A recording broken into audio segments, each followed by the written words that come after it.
Assalamualaikum warahmatullahi wabarakatuh.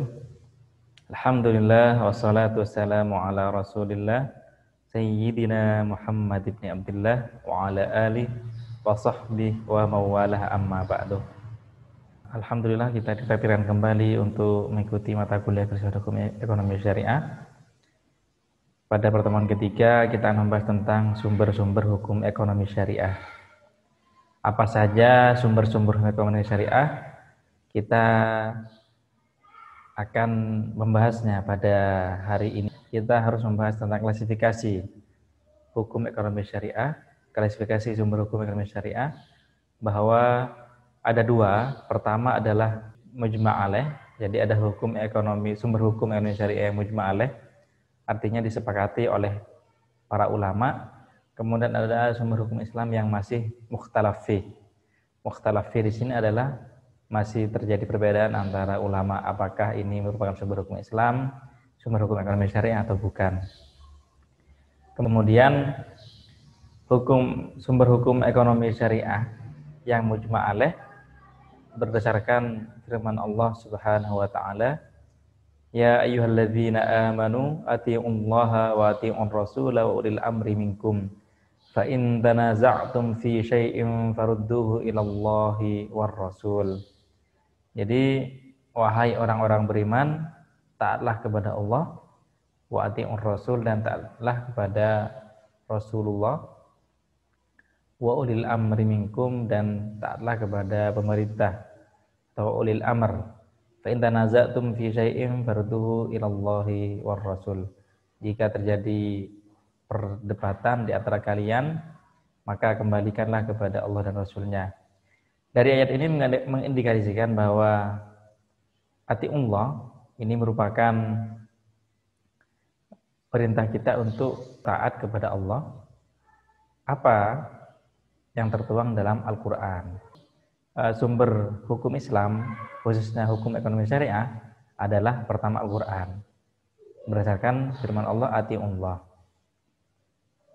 Al-Quran ini merupakan Alkitab Al-Munazzal ala Rasulillah Muhammad Al-Maktub fil Masahif Al-Manqul ilaina anhu naklan mutawatiran bila syubhah.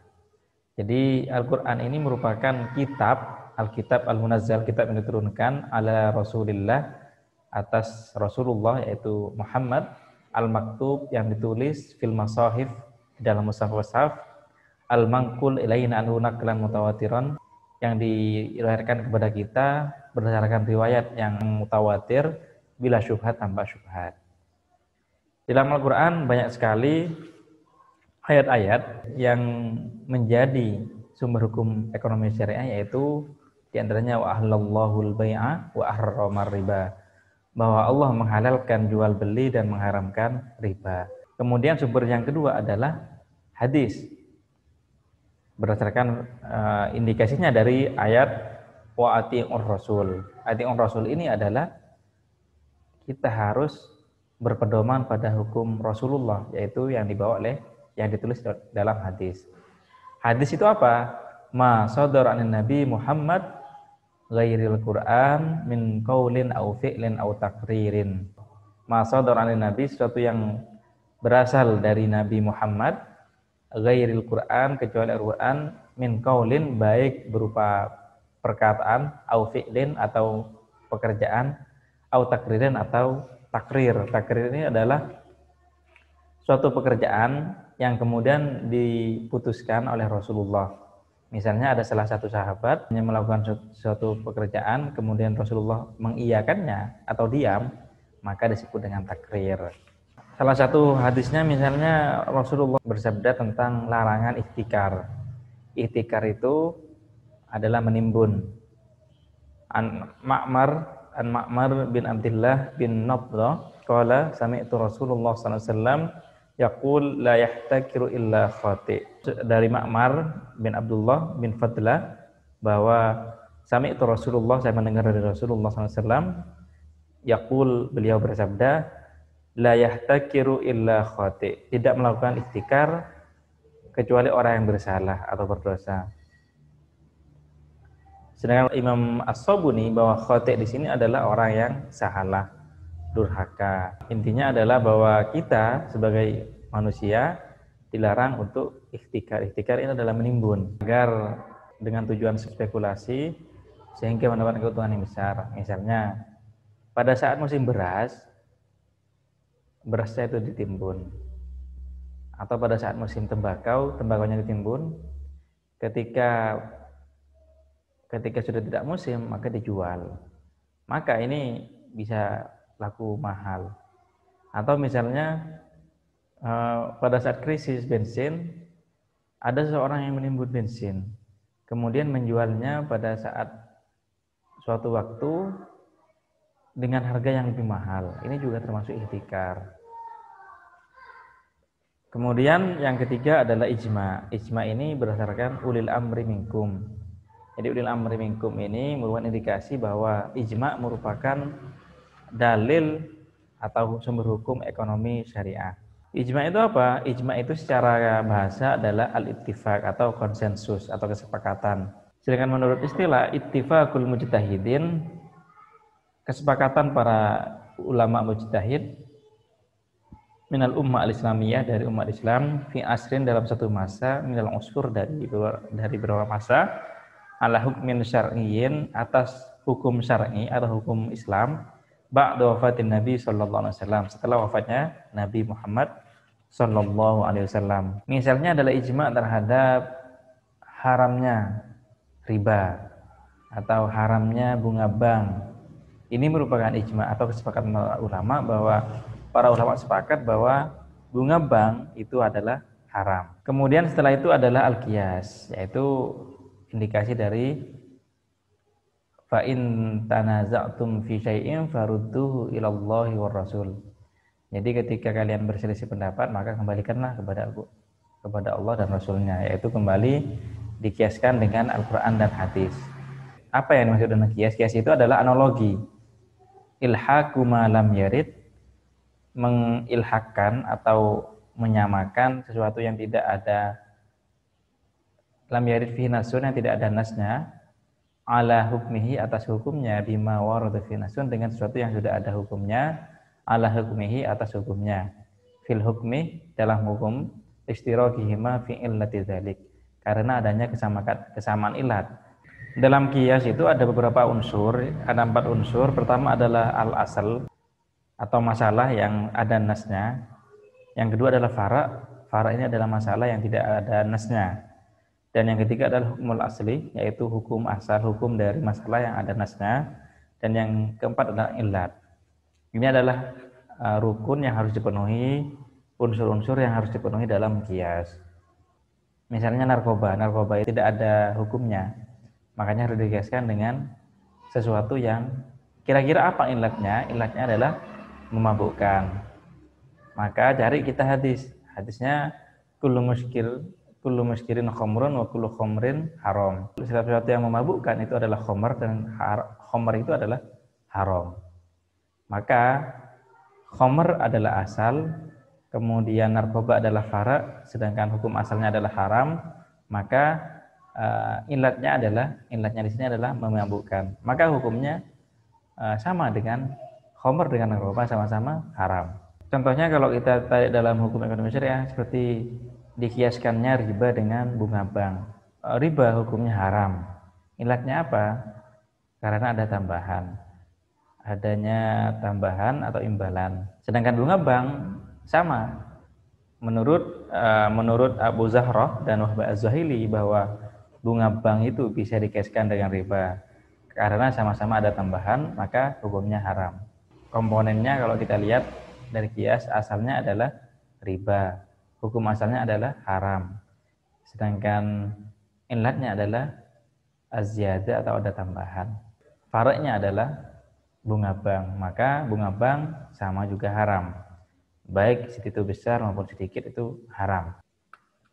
Dalil hukum ekonomi syariah atau sumber hukum ekonomi syariah yang mukhtalaf fih.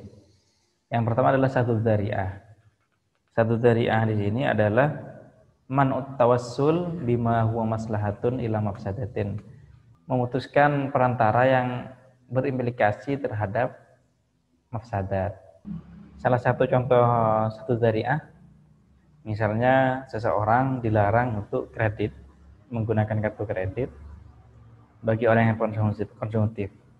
Jadi seorang yang konsumtif itu tidak boleh menggunakan kartu kredit karena ada kemungkinan dia itu tidak bisa membayarnya.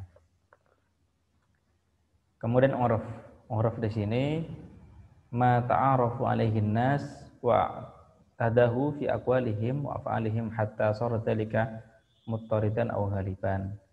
Uruf itu adalah sesuatu yang sudah biasa dilakukan oleh manusia, baik itu berupa pekerjaan maupun perkataan, sehingga ini sudah menjadi kebiasaan atau budaya yang tidak bisa dilepaskan. Ini adalah uruf. Contoh uruf adalah pemberian garansi atas pembelian barang elektronik. Jadi ada dhaman, ada garansi atau jaminan terhadap pembelian barang elektronik. Karena kalau barang elektronik itu mudah untuk rusak, sehingga adanya garansi. Kemudian istihsan. Istihsan itu adalah ma yastahsinuhul mujtahid bi aqlihi. Sesuatu yang dianggap baik oleh mujtahid dengan akalnya. Akal di sini maksudnya adalah al-aqlu as-salim. Maksudnya adalah akal yang sehat. Misalnya adalah jual beli melalui online. Jual beli melalui online ini tidak diucapkan dengan ijab qabul, akan tetapi dengan menggunakan isyarat atau klik atau tinggal sentuh menggunakan layar menggunakan tangan. Di situ menggunakan ijab qabul amali. Dalam era global ini banyak sekali proses jual beli menggunakan online itu sah karena ada baik, ada mustari, ada ijab qabul, meskipun ijab qabulnya itu menggunakan via online, itu sah. Kemudian istishab. Istishab ini adalah ibaratun anil hukmi yathbutu li amrin fi zaman tsani bina ala thubuti fi zamanil awal. Adalah tetapnya hukum pada zaman yang kedua berdasarkan pada ketetapan hukum pada zaman al-awal. Zaman yang pertama. Contohnya adalah misalnya al-aslu fil muamalah al-ibahah. Pada asalnya muamalah, transaksi jual beli, transaksi apapun dalam muamalah dalam hukum ekonomi syariah adalah boleh. Illa yadullu ala tahrim, kecuali ada nas yang mengharamkan. Apapun transaksi itu diperbolehkan kecuali ada nas yang mengharamkannya, contohnya riba, kemudian ihtikar dan seterusnya. Hal ini merupakan boleh kecuali ada larangannya. Ketetapan boleh ini merupakan menggunakan dalil istishab. Jadi bolehnya pada hari ini karena dari dulu memang boleh seperti itu. Kemudian yang terakhir adalah maslahah mursalah. Maslahah mursalah di sini adalah maslahah itu kebaikan atau mengandung nilai positif. Definisinya adalah al-maslahah fahya ibaratun fil asli anjalbi manfaatin atau dafi madarrah. Maslahah ini adalah mewujudkan sesuatu yang positif, yang bermanfaat dan menolak yang negatif. Ini adalah maslahah. Maslahat itu ada tiga, ada maslahat mu'tabarah, artinya maslahat yang sesuai dengan yang ada dalil yang melegitimasinya. Misalnya kemaslahatan sholat, kemaslahatan menikah, maslahatnya haji dan seterusnya, itu maslahah mu'tabarah. Ada juga maslahah mulghah. Mulghah di sini adalah maslahah yang tidak ada legitimasi dari hukum Islam sehingga ditolak maslahat ini. Misalnya maslahat riba. Maslahat mulghah yaitu maslahat yang bertentangan dengan hukum Islam. Misalnya maslahat dari riba. Maslahat riba ini adalah maslahat yang mulghah karena hanya satu pihak yang mendapatkan maslahat, sedangkan yang lainnya justru mendapatkan mafsadah. Sedangkan masalah mursalah adalah masalah yang tidak ada dalil khusus yang melegitimasinya. Artinya tidak ada dalil yang membolehkan, juga tidak ada dalil yang melarang. Dalam hal ini ulama berbeda pendapat apakah masalah mursalah merupakan dalil atau sumber hukum Islam, sumber hukum syariah atau tidak. Ada yang mengatakan bahwa masalah mursalah merupakan sumber hukum ekonomi syariah. Misalnya di sini intervensi pemerintah terhadap pasar. Permasalahan intervensi pemerintah terhadap harga pasar ini merupakan permasalahan yang tidak ada dalilnya, tidak ada dalil yang melegitimasinya dan tidak ada dalil yang melarangnya. Akan tetapi ini merupakan maslahah ammah karena bisa mengontrol harga pasar sesuai terhadap harga konsumen dan harga produsen, sehingga tidak terlalu mahal bagi pembeli dan tidak terlalu murah bagi penjual atau produsen. Oleh karena itu, hal ini merupakan maslahah karena bisa berdampak positif bagi perekonomian. Ini merupakan dalil-dalil yang mukhtalafi apakah dalil-dalil ini relevan menjadi sumber hukum ekonomi syariah atau tidak. Dan banyak lagi, akan tetapi karena waktu terbatas, saya cukupkan pada 5 dalil ini yang mukhtalafi dan 4 dalil yang muttafaq alaih. Semoga apa yang saya sampaikan bisa bermanfaat dan bisa dimengerti. Bagi yang ada pertanyaan silahkan di e-learning atau di WhatsApp. Terima kasih. Matur sekelangkong, mohon maaf, wal afu minkum, wallahul muwaffiq ila aqwamit thoriq. Wassalamualaikum warahmatullahi wabarakatuh.